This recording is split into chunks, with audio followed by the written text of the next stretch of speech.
আজকে অভাবে পড়িয়া দেখেন আপনার আর ভাই নাই। অনেক সময় তো বর্তমানে মাও নাই, বাবু নাই। মা বাবা বলেছে নিজেরটা নিজে কইরা খা। বর্তমানে বাস্তব না বাস্তব আপনারা বলেন।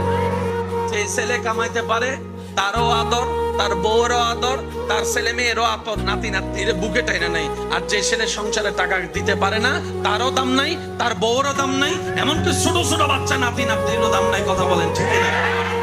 এই বাস্তবতা মানতে না চালেও মেনে নিতে হবে। যারা বুদ্ধিমান আছে, জ্ঞানওয়ালা, রব বলে যে দিলটা কাউকে দিস না যারা ভেঙে দিতে পারে, বরং দিলটা আমি রবের নামে ছেড়ে দে।